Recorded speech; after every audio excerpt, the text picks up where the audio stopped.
Where do I start?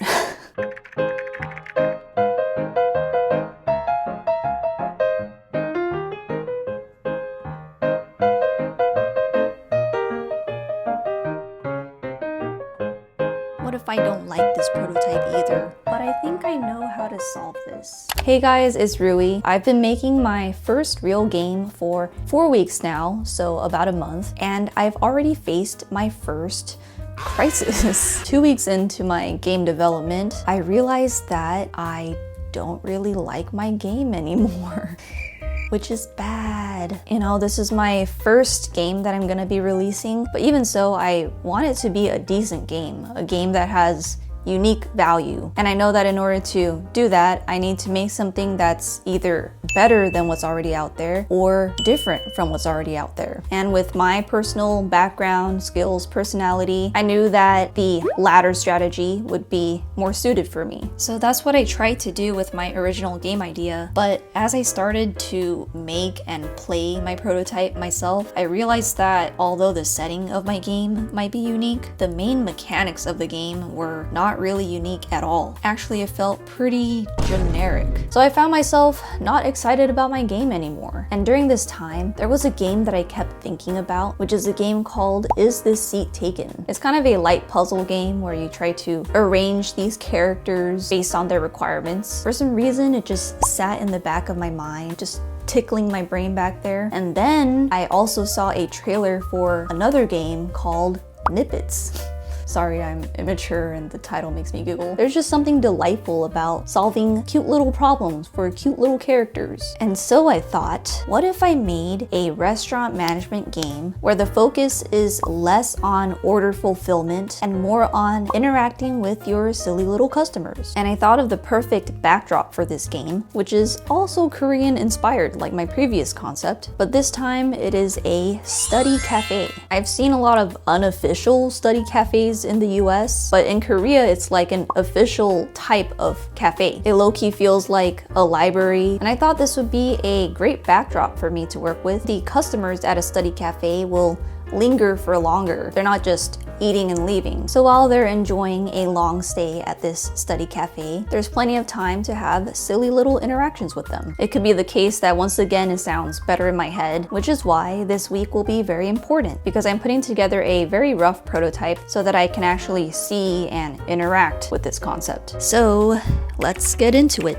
Alright, so let me catch you guys up with where the game is at right now, since I did get some work done behind the scenes since my last video. So this is where I had left off with my previous game concept. I was almost finished with prototyping a full day cycle. I'd also prototyped having 2 different types of customers and even started to build out a bit of the recipe execution flow. And here is where I'm at with my new game concept. As you can see, I'm back to using a third-person isometric camera, which is what I used for my previous practice game. I even spent probably a little too much time working on some fancy camera controls. And I've started out building out the flow for interacting with a customer and serving them food. As for the setting, I decided to go with a study cafe that is a bit more of a traditional cafe. Some study cafes in Korea don't feel like cafes in the traditional sense at all. Like there is no barista serving you coffee and stuff. But I thought that having a more traditional dynamic would just give you more to do in the game. I am now in focus mode. I've been making pretty good use of my Notion setup. As you can see, I have some of my next few tasks set up. Now that I've been working on my game for a few weeks, I'm starting to get an idea for what my pace is, roughly. So I went ahead and put together a roadmap, if you will. I didn't call it a roadmap because honestly, that's triggering to me. Reminds me of corporate tech too much. So I called it build phases. Here's an example of the first of the phases. I estimated it would roughly take me 7 weeks to complete. So we'll see how accurate that is. For each phase, I try to imagine what the different parts to fulfilling that phase might be. And at the top, I put a description of where I want the game to be at, basically, at the end of that phase. And as you can see, as of now, I predict that my game would take me about 39 weeks to finish building. That's about 9 months. It's a long time, but honestly, it's kind of exactly how much I expect a half-decent game to take for me, considering I'm going pretty slowly. What a lot of people say is that typically it takes you at least 2 times as long as you predict it would take in the beginning, which would be, in my case, 18 months. I'm hoping that's not the case. Something I am worried about is, what if I hit a dead end again? What if I don't like this prototype either? But I also feel like there's only one way to find out. In terms of conceptualizing my game idea, I feel like I've gotten as far as I can with just thinking and planning. And now I think the most effective thing to answer my remaining questions is to just do it. Just build it and see where it goes, hoping that it goes somewhere good. So I was trying to make it so that when I serve a customer an order, it shows up on the table in front of them, right? And it works. But then look what happens when they get up to leave. They took all the glasses with them. This is a sit-in cafe, bro. You just stole this business's property. I know how to fix it. It's not that hard to fix, but I thought it was silly.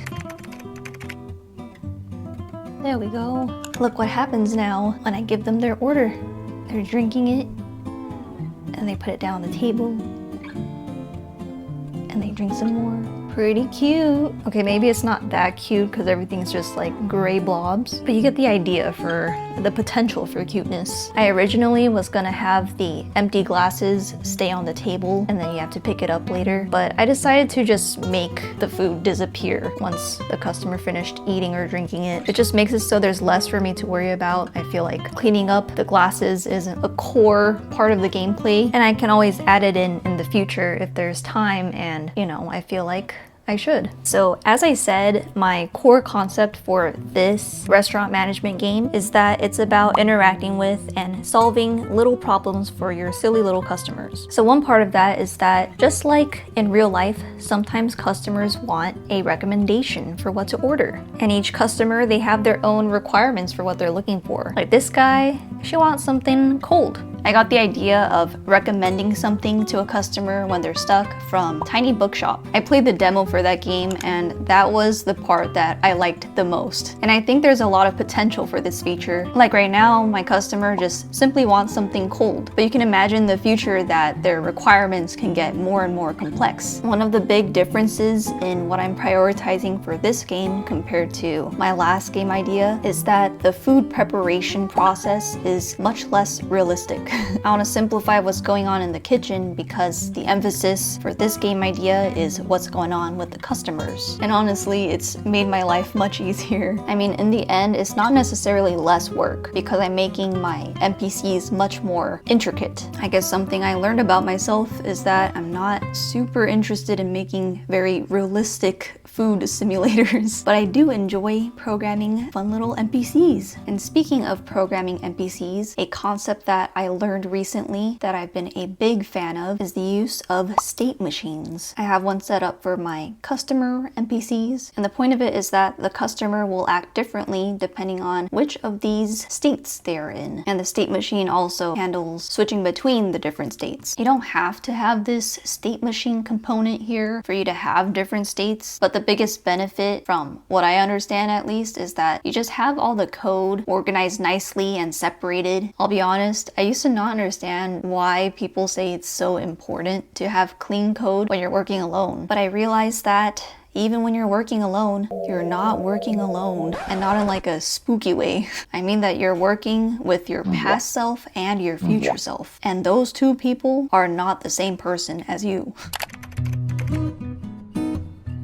I am a big fan of notebooks. In fact, I have more than one just for game development related stuff. This one is my big notebook. It's nice and it's hardcover, so I make an effort to be nice and neat in here. This one kind of serves the purpose of documentation so that future me can look back and remember the decisions and plans that I made. And this smaller one is my scratch notebook, where anything goes, and I make no effort at all to be neat in this one, which you can tell.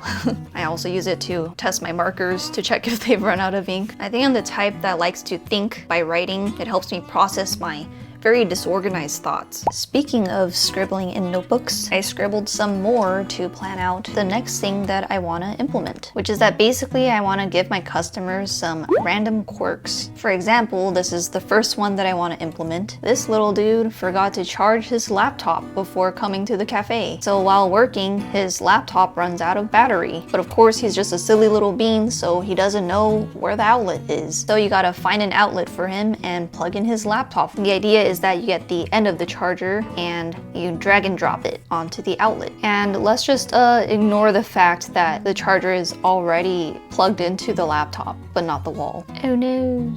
So I have the plug here, and I basically want the player to grab this plug and drop it right on the outlet, which is this bright yellow thing over here. I want the plug to connect to the laptop at this node right here, which I've labeled the port, and I'm not really sure how to do that. Just needs to be like a little curved line right here. I'm not sure. My first instinct is maybe I can make use of maybe some paths, make a path between here and there. I feel like there's gotta be some stuff online for what I'm trying to do. So I did some searching on the webs, and it seemed like a popular way to implement something like this is to think about your rope or cable or line or whatever, not as a curve, but as a bunch of segments connected together. So I was going to do this as well. I made a couple rope segments and I put a pin joint to hold them together and all that. But then I realized that I'm pretty sure in order to make this work, I need to apply physics, which just seemed like a lot because I'm not applying any proper physics to anything else in my game at this moment. But like for this to work, I'll need to apply gravity and all that. So I felt like maybe it's a bit absurd for this little cable to be the most like needlessly complex physics-based part of my game. So instead, what I'm gonna try doing is try to hack something together using paths and just hope for the best. To start off, my plan was to make a curve 3D, add the coordinates of the laptop port as one end of the curve, then the coordinates of the plug as the other end of the curve. And then in order for us to be able to see the curve, I made this tiny little cable segment which I would generate along the curve. Pretty simple plan, but it took me a while to get things working. What is this? Subdivide? What is that for? I got excited for a second, but I don't think that's useful for me. I'm just gonna put 0 for now. Cool. I want for a bunch of little boxes to generate in a curve between the port and the plug, but the boxes are not generating. Oh. Is this why? New segment.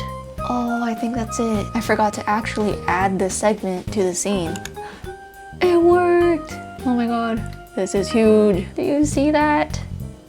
It worked. That's awesome. Oh, and you can like kind of get the idea. There's a bit too much space between though, but that's fine. We can work with this. Now I have it so that I can drag the plug. The camera also drags with it as well. And now I need to update the curve every time I move around the plug. Whoa, whoa.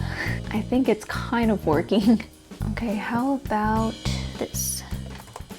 Get child I dot global position. How's that? Oh, it works. Wait, that's so cool. That's so cool. And the idea is you just plug it in. Okay, let's try to understand the curves better. What happens if I update this 0.3? Target vector, up vector can't be parallel to each other. I don't have the up vector enabled. Now it's not mad at me. Guys, look. Wow. That's so awesome. I'm so happy that worked.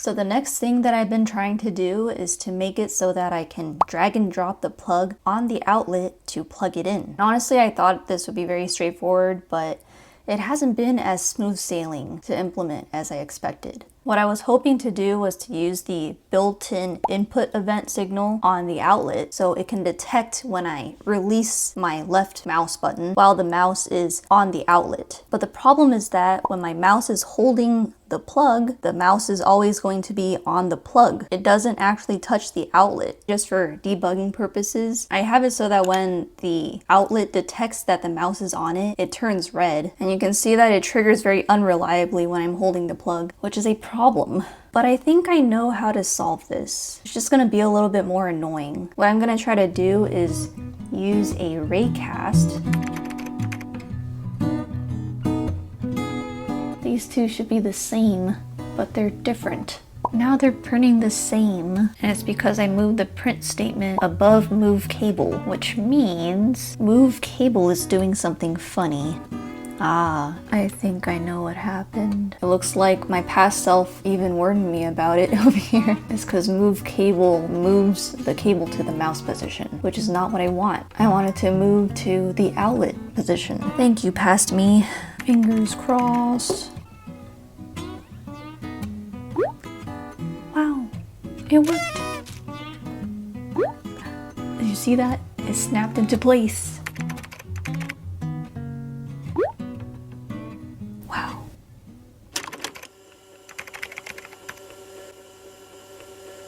So now that I added my first customer quirk, I have a full customer flow setup. First, you give them a seat. They place their first order.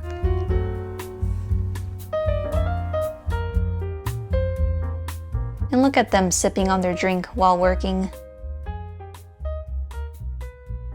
And the text is kind of cut off, but oh no, their laptop died. What shall we ever do? And once you drag and drop the plug in the outlet, they're happy. For now, I have them placing 3 orders total while they're at the cafe. The recommendation flow is pretty bare bones for now, but it works. And this should be their final order, so after they finish this drink, they should leave the cafe. Just like that.